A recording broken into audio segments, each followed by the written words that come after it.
So we are in day 1 of the new expansion. Apparently Rune is already breaking the game, but that's a topic for another video I guess. Today I'm gonna be playing Sword first because that is the tradition on this channel. Every first video for each expansion is Sword. And we got a new archetype to play with, so that's pretty exciting. So today we'll be playing with Enhanced Sword. So let's look at the deck list we're playing for today first. So this is the list I'm playing for today. It's a day 1 list, so not super optimized or anything, but it worked pretty well. And so yeah, this is the list we're playing for today. The main point is that we're not running the Fearless Soldier, so that we have Rose to guarantee drawing Yidmetra, which is quite valuable for getting her effect active, as you might see in the gameplay I have for today. But yeah, the idea is to make use of enhanced effects to buff your board, mix followers, and just buff storm followers like Zeta Bay, and especially Albert. Albert is pretty big threat in this deck. You can also use Yidmetra's new token spell to buff Albert on turn 10 for even more damage while getting True Ward. So there's a lot of Albert support in this set. Unfortunately, Albert's rotating out next set, but that's 2 months in the future, so we'll worry about that when it comes.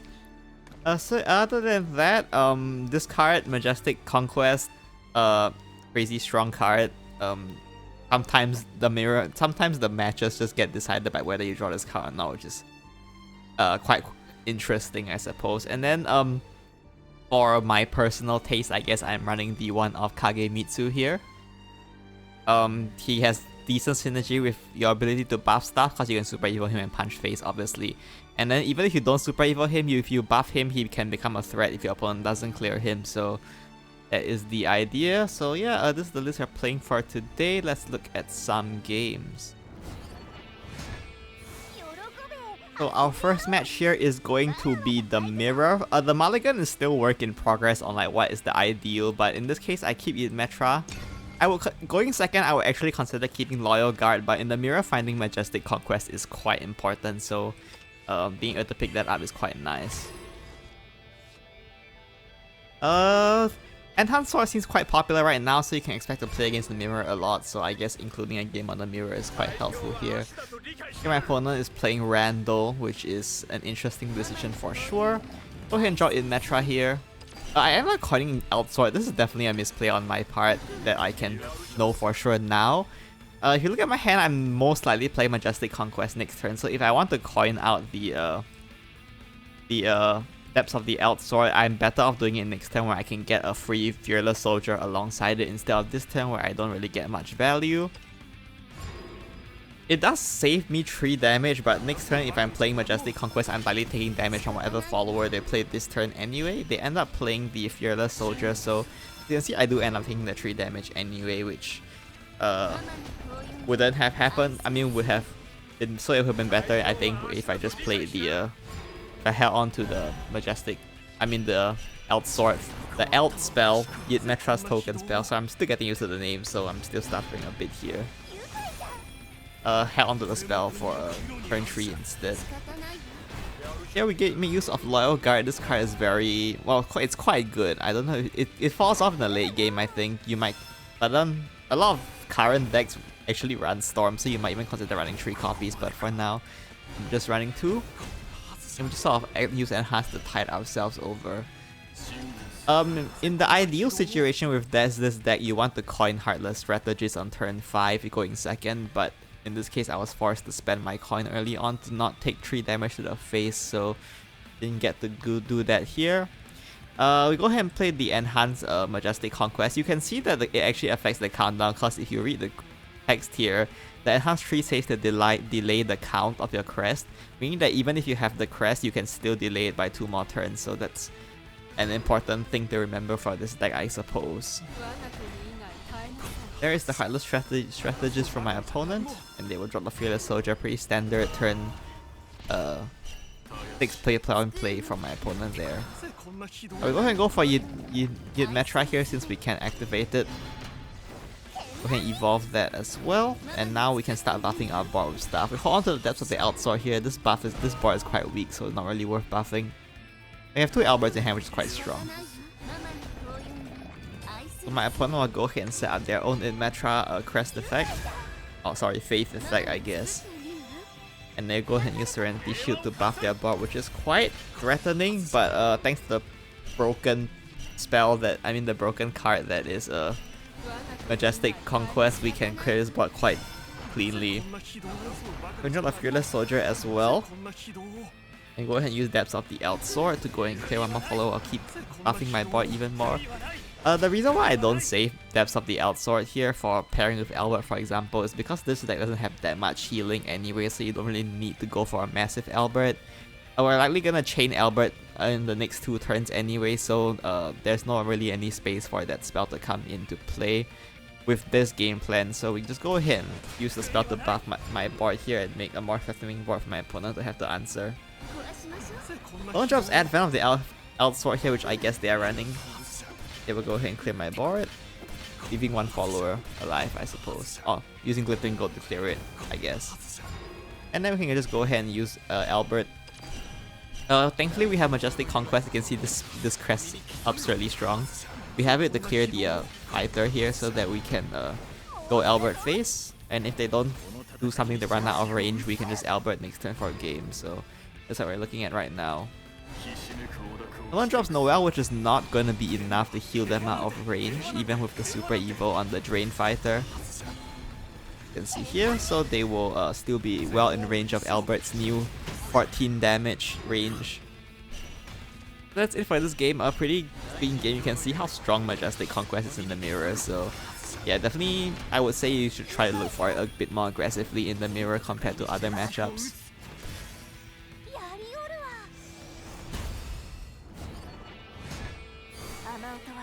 Next match here we have against Portal, and we are going first this time. Majestic Conquest always a keep for this deck. The rest of these are also pretty good cards. We're looking at Majestic Conquest, Serenity Shield. Ruthless Eldsword can help clear followers early game and draw into our deck. Although I would argue it's probably fine to toss Ruthless Eldsword here to look for something better. And Rose guarantees Yidmetra, so we definitely want to keep that. Pick up Yidmetra here, which is not bad. Opponent drops World of Games, so we don't really know what they're going for quite yet. We're going to drop Yidmetra here. We can definitely get away with this because we know this is the benefit of running deck that guarantees Yidmetra off Rose, is that we know we're gonna get another copy of Yidmetra here. So we can just drop this one for tempo as well as to pick up this spell to help us with our enhanced quest, I guess. Opponent drops the Love Trap Puppeteer, which is I think like every Portal deck runs it, so we don't really know what it is. We go ahead and set up the Majestic Conquest here and just poke them in the face.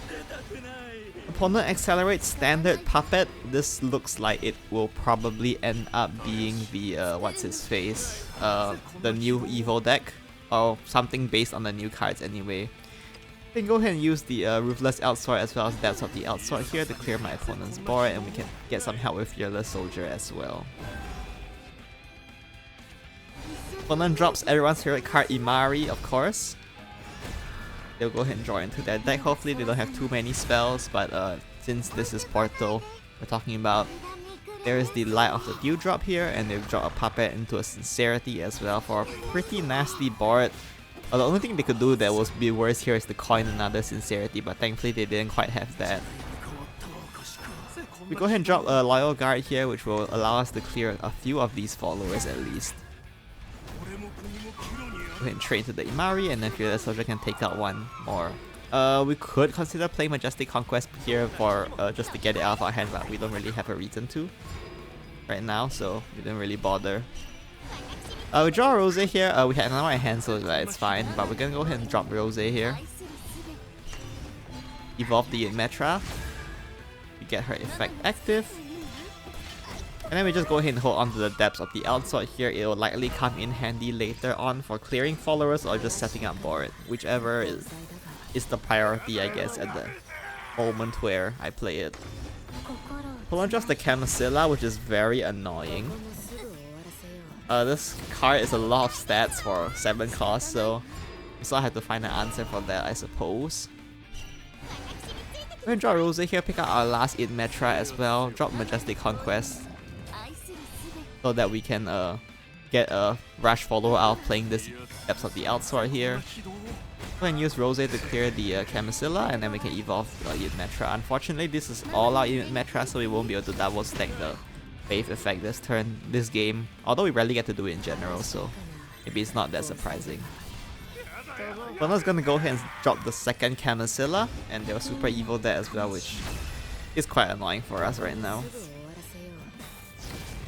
They will clear our board here. We're quite low here, well within Sandalphon range, so we have to hope that they don't have it or run out of its range somehow.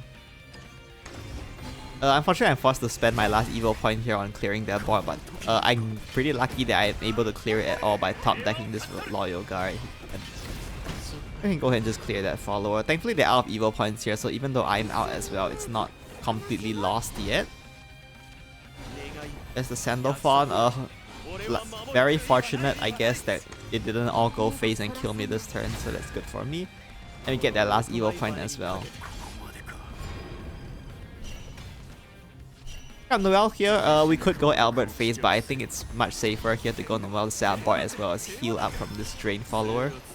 We set up a Majestic Conquest this turn as well to set up for Albert next turn. My opponent will go ahead and drop their last copy of their Camisilla here. And I believe they failed to clear my board here, so they will end up just conceding, but anyway, they're just dead to Albert no matter what, so yeah. Well, not dead to Albert, but they're dead to this board, I guess. That's it for this game. Last game here is against Forest. So as usual, Majestic Conquest is great. These are some nice cards. Loyal Guard is pretty solid, going second. So we do keep that. Don't drop the Kindly Executor, so this is gonna be Evo Forest, we can confirm. Go ahead and drop Yidmetra here. This is a bit risky considering I don't have any other copies of Yidmetra, but I mean we basically have 5 copies in the deck right now, so I'm just sort of hoping we draw one. Yidmetra's Faith effect is strong, of course, but it's not like make or break, like you lose the game you don't get it kind of level, so even though this is a bit risky, we sort of I guess take that risk. There's another Kindly Executor from my opponent, as well as the Spring Bloom Fairy here, which will evolve, so my opponent is getting quite a few evolves going here. Pick out Rose here, so that guarantees my second Yidmetra, which is quite nice. I can go ahead and evolve Loyal Guy here to clear that board, as well as set a big ward here.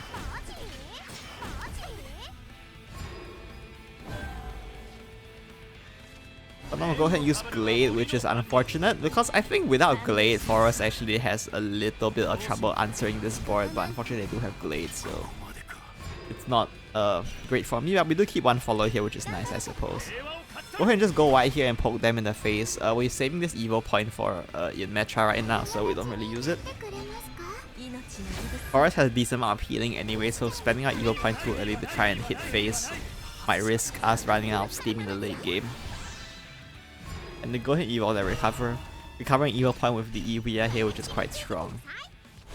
And go ahead and set up Yidmetra here. We also have our last copy in hand, so any copies of Rose we draw later on was gonna be dead, which is not great. But I guess it's fine.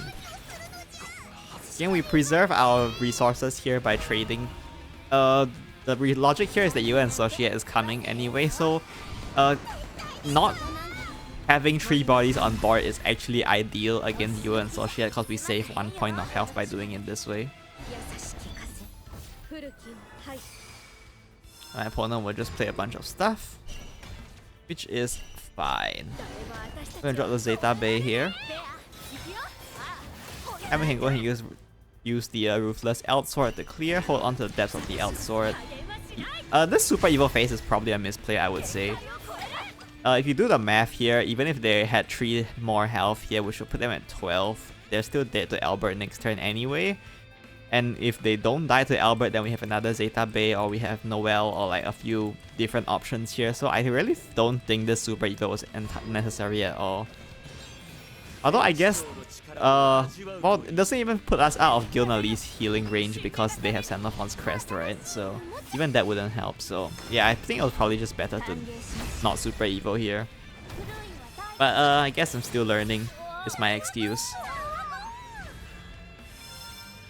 So they will evolve a bunch of wards here, but they just did to Albert, so pretty nice game if you ignore that one misplay last time with the Zeta Bay. And you can see that's an L sword here, useful even at 0 cost as a 1 damage ping. I can go ahead and finish my opponent with Albert here. So those are all the games I have for you today. Hopefully it gave you some idea of how this deck works. Honestly, it's fairly strong. The only problem right now I feel is that it's pretty weak into OT. Oh, it's not weak, but it's not really great into OTK rune either. So considering that deck is getting massively popular right now for how strong it is, I don't know how this deck is gonna fare. But yeah, I mean, it's still early on in the expansion, so who knows how the meta will shake up later on in the down the road. Also, another problem is that because OTK Rune is getting popular, people are playing Ward Haven to play against it, and this deck has a terrible matchup into Ward Haven as well, so that's double the nightmare, I guess. And if you were watching the matches, you will notice Kagemitsu basically did nothing in the previous match, so yeah, you can definitely consider cutting it. I would not stop you. Anyway, that's it for today. See you next time. Bye bye.